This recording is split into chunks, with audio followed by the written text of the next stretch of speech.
Dalam video ini kita akan belajar mengenai mitokondria yang ada pada sel hewan maupun sel tumbuhan, yang dalam ulasannya menyangkut pengertian, struktur, dan fungsinya. Mitokondria adalah organel kecil yang mengambang bebas di seluruh sel. Mitokondria ini terdapat atau mengambang di dalam sitoplasma. Mitokondria berfungsi sebagai tempat berlangsungnya respirasi sel pada makhluk hidup. Selain itu, terdapat fungsi seluler lain seperti metabolisme dan juga sebagai penghasil energi. Mitokondria pertama kali diamati dan diisolasi dari sel pada tahun 1850 oleh Kolliker melalui pengamatannya pada jaringan otot lurik serangga. Ia menemukan adanya granula-granula dengan struktur yang bebas dan tidak berhubungan secara langsung dengan struktur internal sel. Pada tahun 1890, Richard Altman mengidentifikasi granula-granula tersebut dan ia beri nama bioblast. Istilah tersebut diganti dengan mitokondria oleh Carl Benda pada tahun 1998. Yang dalam bahasa Yunani, mito berarti benang dan kondrion yang berarti granula.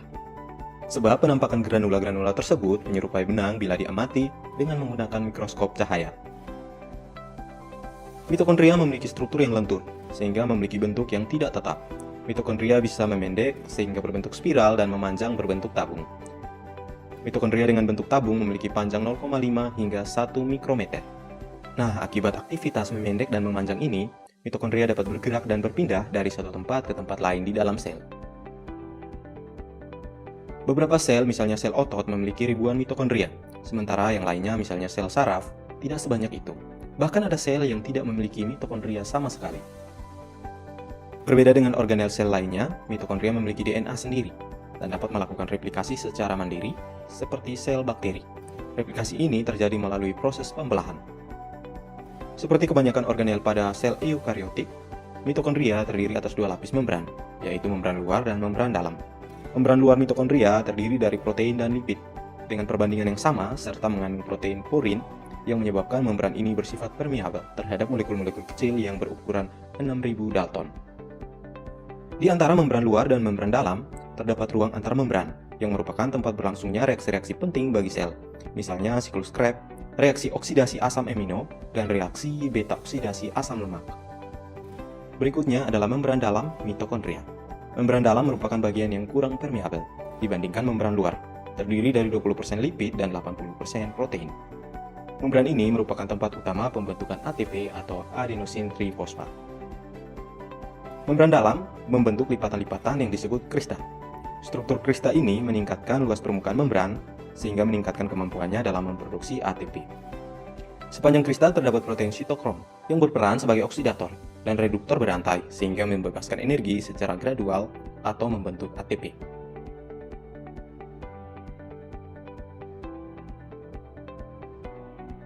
Berikutnya ada matriks. Matriks mitokondria berisi cairan seperti gel yang diliputi selaput dalam, mengandung sejumlah enzim, siklus Krebs, garam, dan air.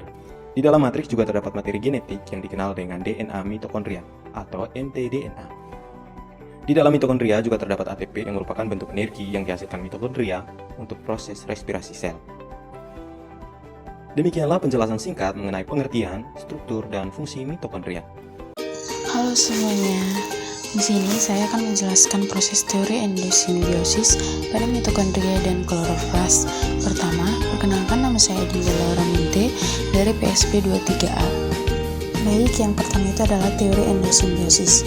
Endosimbiosis merupakan suatu teori yang menyatakan asal-usul mitokondria dan kloroflas yang terdapat pada sel eukariotik. Berdasarkan teori tersebut, mitokondria berasal dari sel Archaeobacteria, memfagositosis sel probakteria yang kemudian berintegrasi satu sama lain yang pada akhirnya membentuk mitokondria. Sementara itu, kloroflas berasal dari sel Archaeobacteria yang memfagositosis sel bakteria yang mampu melakukan fotosintesis. Kedua sel tersebut saling beradaptasi satu sama lain hingga pada akhirnya terbentuk kloroplas. Beberapa bukti yang mendukung teori tersebut yaitu ditemukannya DNA yang tidak diikat oleh protein histon di dalam kedua organel tersebut yang memiliki kesamaan. Dengan bakteri, DNA mitokondria memiliki homologi yang tinggi dengan DNA cyanobacteria. DNA kloroplas memiliki kesamaan homologi yang tinggi dengan DNA yang terdapat pada probakteria. Ukuran DNA dalam kedua organel tersebut yaitu 705. Proses translasi dalam sintesis protein pada mitokondria, dan kloroplas ini memiliki kesamaan dengan proses sintesis protein pada sel bakteri. Sintesis asam lemak pada kedua organel tersebut mirip pada sel bakteri, yaitu melibatkan protein akselerer, serta kedua macam organel tersebut memiliki sistem double membran. Yang kedua itu mitokondria. Mitokondria merupakan organel sel yang berfungsi penting di dalam aktivitas sel. Organel tersebut memiliki peranan utama sebagai organel penghasil energi dalam bentuk ATP di dalam sel eukariotik. Selain itu, mitokondria juga memiliki peranan lain dalam menyeimbangkan hormon sintesis sel. Mitokondria memiliki membran ganda, yaitu membran dalam dan membran luar. Di dalam kedua membran tersebut terdapat ruang antar membran atau interfasial. Membran dalam mitokondria memiliki berbagai macam kompleks protein dan enzim yang berperan penting dalam proses sintesis energi metabolik sel. Pada membran dalam tersebut terjadi rantai transport elektron kepada proses respirasi aerobik. Mitokondria dapat melakukan pembelahan binar seperti yang terjadi pada sel bakteri. Pembelahan tersebut berfungsi dalam pembanyakan mitokondria di dalam sel. Jumlah mitokondria di dalam sel dipengaruhi atau ditentukan dengan tingkat aktivitas sel tersebut.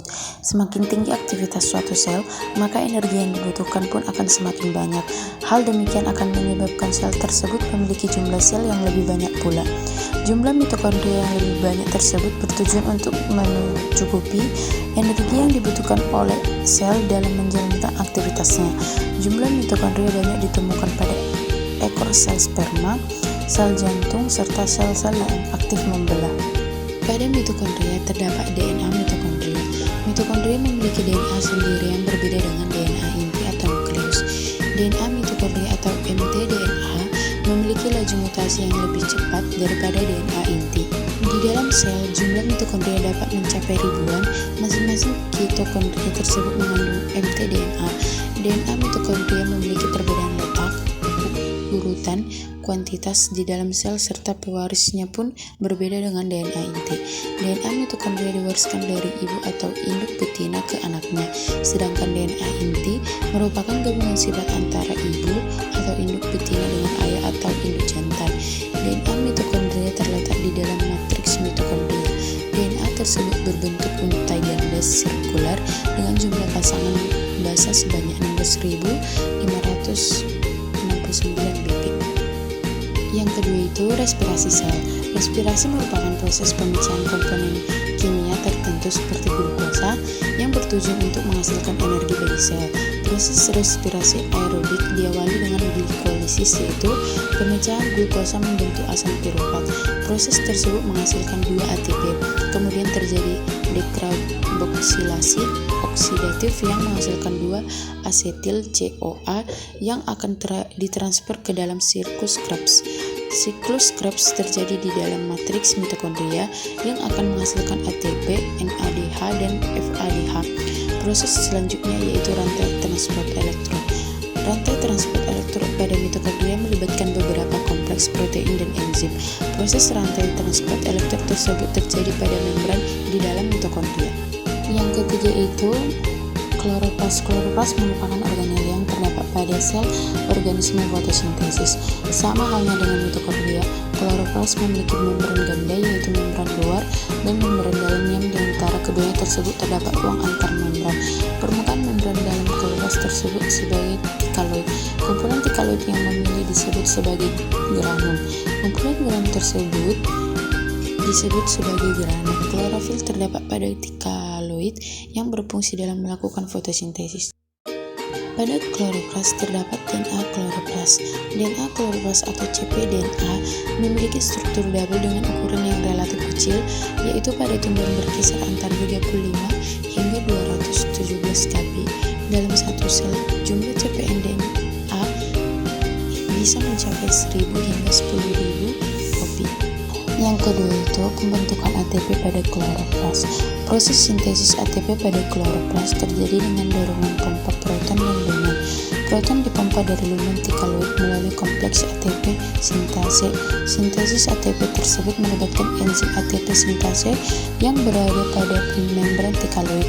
Aktivitas kompleks ATP sintase tersebut akan menggabungkan ADP dengan anorganik sehingga dibentuk ATP.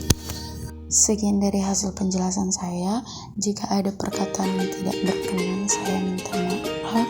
Sekian dan terima kasih.